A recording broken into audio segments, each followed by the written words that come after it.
Pensioners and disadvantaged people entitled to a pharmaceutical concession will be required to fill out a declaration on the back of the prescription form. The penalty for a false or misleading declaration is stated on the form to be a $1,000 fine and/or imprisonment for 6 months. Mr. Bob Brown, federal member for Hunter, today described the proposed declaration forms as an astonishing example of bureaucracy run riot. Yes, Anita, I'm concerned about it. I think it's an example of bureaucracy run wild. As from the 1st of January, pensioners and other people who are entitled to pharmaceutical concessions will be required to make out on the back of each prescription form a fairly complex declaration indicating the type of concession they're entitled to, the period of validity of that concession and the concession number. And then they also have to declare that the details that they provide is correct, or the details are correct. Whose initiative was it to introduce this declaration form? Well, it was probably some bureaucrat within the Department of Health, or perhaps even the Minister himself, but whoever was responsible for it should really reconsider now the requirement that they're placing on these people.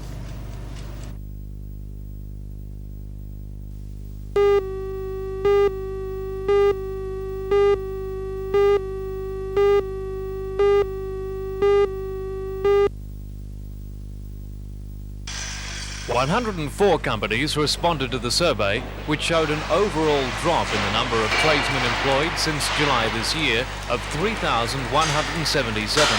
That represents an 18.2% decrease. The companies all said the single factor limiting production was a lack of orders. This has been blamed in the drop in mining development and the slowing of power station construction by the state government.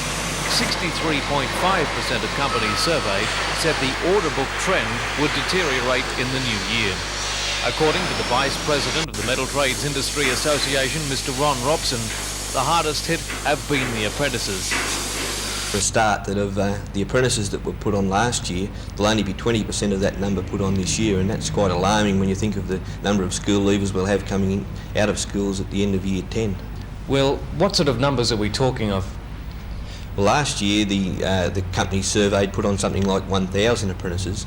This year the same companies look like putting on 200 apprentices, and that's a tremendous drop from what they put on last year. About 6 engineering firms of the 300 in the Hunter Valley are now working a 4-day week, but this trend could spread as employers try to prevent retrenchments. Although it's a breach of the award and technically illegal, many workers have accepted a 4-day week as a compromise for keeping their jobs until more work is available.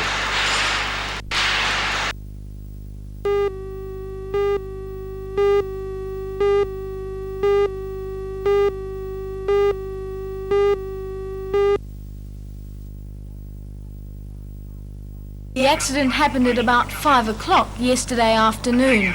Police say the one-seater tractor was being driven down a steep hill before it overturned, crushing the 4 youths who were riding on it. Injured were 16-year-olds John Davidson and Rodney Felstead and 21-year-old Russell Harton, a former apprentice jockey.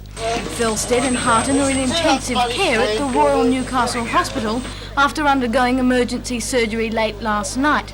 18-year-old Paul Wilson was killed instantly in the accident. He had been apprenticed to Stroud horse trainer Mr. Gordon McAllister for only a few months. He rode his first winner at Randwick on the 16th of last month.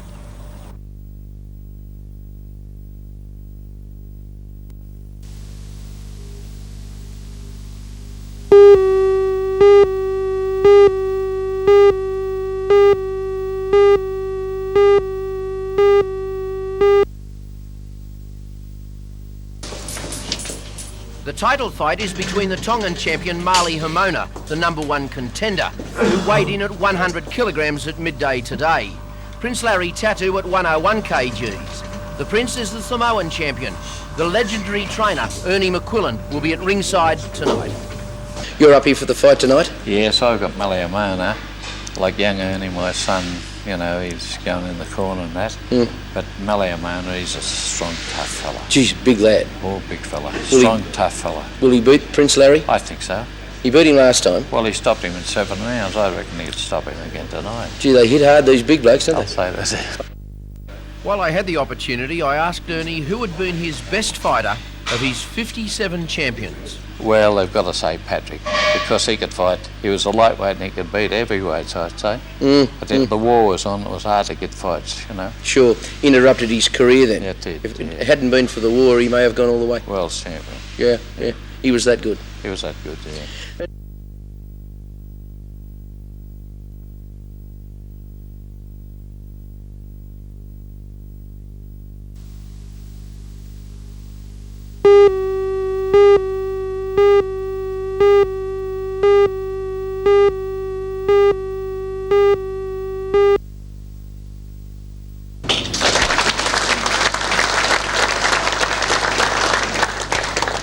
Many years about compared with 1150 that was forecast nearly 10 years ago. And multilateral agreements along there. It's enjoyed. It will be necessary for the whole workforce, the unions and the company to achieve improved productivity performance and improved work practices. The company has been encouraged by the work to date at all its plants, but particularly at Newcastle, where there are signs that these may be achievable objectives. Secondly, there will need to be government support for restrictions on imports structured in such a way as to result in the Australian producers having access to about 85% of the steel market. There will need to be some relief by way of earlier taxation deductions for capital expenditure and some relief from other government levies and charges in order to assist cash flows and improve the rate of return, so enabling new investment to be financed from sources on normal commercial terms. After his address, though, Mr Layton reiterated that further cutbacks at the Newcastle Steelworks could take place next year. I expect that unless something dramatic changes in the market, that there will be further reductions in employment and further plant taken out of service in a declining steel market in Australia.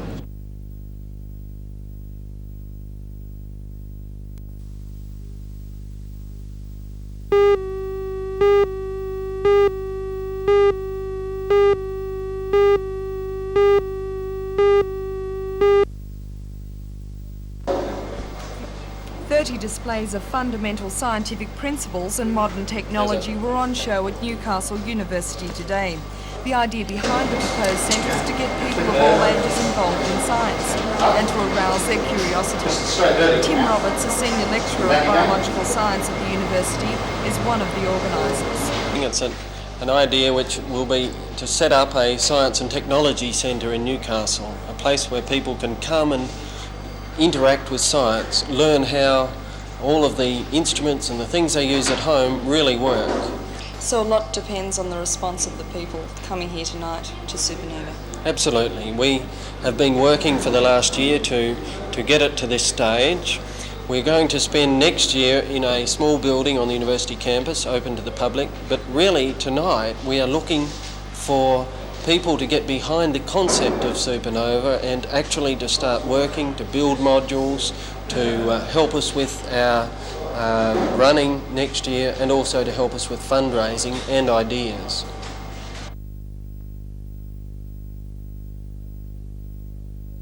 Come to see Supernova, they will actually be seeing a piece of equipment in action and of course that'll be good advertising for the company so concerned. So a lot depends on the response of the people coming here tonight to Supernova. Absolutely. We have been working for the last year to get it to this stage. We're going to spend next year in a small building on the university campus, open to the public, but really tonight we are looking for people to get behind the concept of Supernova and actually to start working, to build modules, to help us with our running next year and also to help us with fundraising and ideas.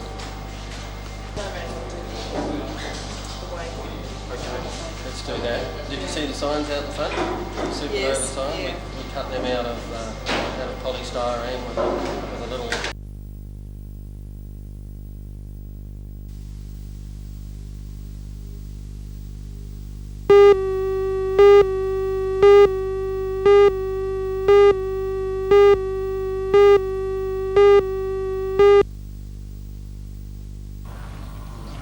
More than 200 boating dealers and enthusiasts gathered at Craig's Marina at Marmong Point on Lake Macquarie for today's auction.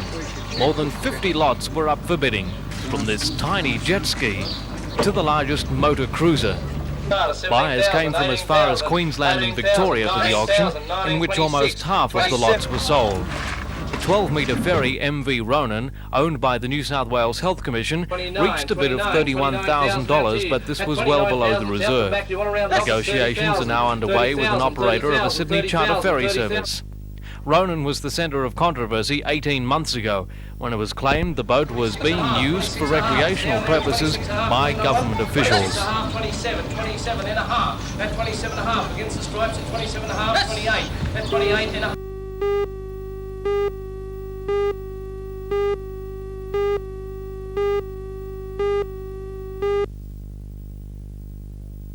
Yes, well, it's the we were able to put Coca-Cola together as a sponsor to have our own state and national championships, and during the last couple of months in New South Wales we've been holding qualifying events in Tamworth, Bathurst, Wagga Wagga and Wollongong, so that all the kids in New South Wales would have a chance to compete and have a chance to get through to the state finals, which we're happy to be holding in Newcastle. First two rounds of the tournament were played today. Michael Beckman, the number 1 seed in the under-16 boys, struggled in his first round match against Lance Edwards of Sydney before winning 6-2, 1-6, 6-3. However, Beckman easily accounted for Ilmar Muttley of Sydney 6-4, 6-2 to advance to the quarter-finals. Local players are doing extremely well. Darren Stocker of Newcastle, also in the under-16 boys, advanced to the quarter-finals, while Tracy Moyle in the under-14 girls also went through to the quarter-finals, losing only 2 games in her 2 matches today. 3 girls from Newcastle have made it through to the quarter-finals of the under-16s, and Sally Clark and Sharon Fain meet in one quarter-final match tomorrow. Linda Tanner is the other girl that has made it through to the quarters.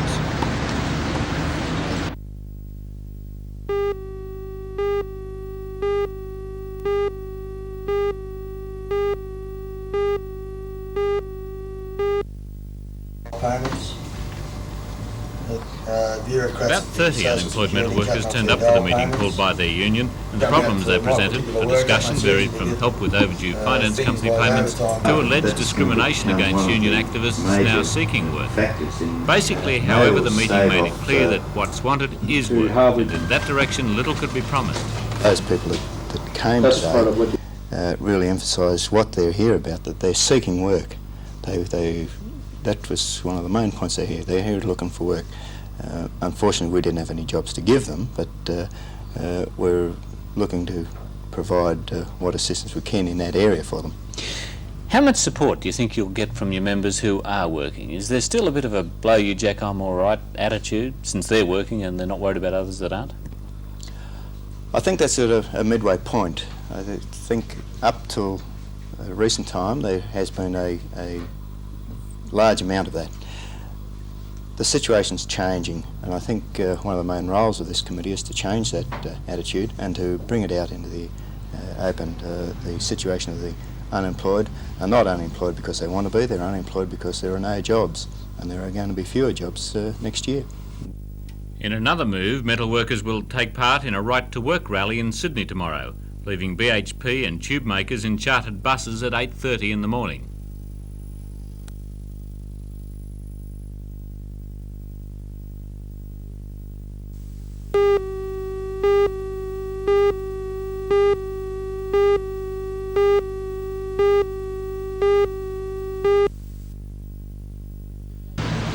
It's been a big day for Newcastle players today, and Linda Tanner of Newcastle has made it through to the final of the 16 and under girls by defeating Judy Bowden. Sally Clark, also of Newcastle, is in earnest confrontation with Julie Richardson for the other finals berth. In the 16 and under boys, Mark Jeffrey of Sydney caused the big surprise today when he defeated Michael Beckman of Grafton to advance to the final. James Kennedy of Scone is also through to the final, and he defeated Clayton Tubbs of Sydney. In the 14 and under girls, Tracy Moyle of Newcastle defeated Alison Scott to go through to the final, and she will meet Sue Reid of Hornsby, who defeated Vicky Varney. In the 14 and under boys, the semi-finals were being played as we went to air, as is the 12 and under girls singles. In the 12 and under boys, Paul Smith is through to the final, and he will meet the winner of the match between John Murray and Michael Tebbett.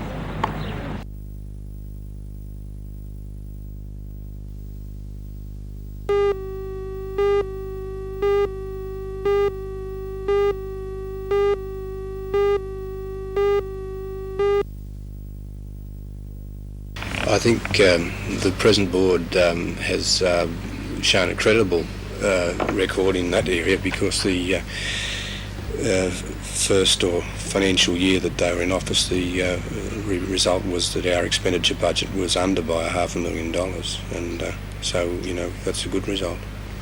The year before, though, you were $1 million over. Yes, I think there have been some fairly substantial changes in hospital budgets and in the methods of funding of hospitals since then, and certainly the present board, since those changes, has been very serious about it, and I think they've been fairly effective. Mr Mullane says he received word from the Minister today that he is willing to meet with a delegation from the Royal to discuss their problems. But it still seems unlikely in this economic climate that the Minister, Mr Brereton, will provide the $2 million in funds needed to update the radiology department.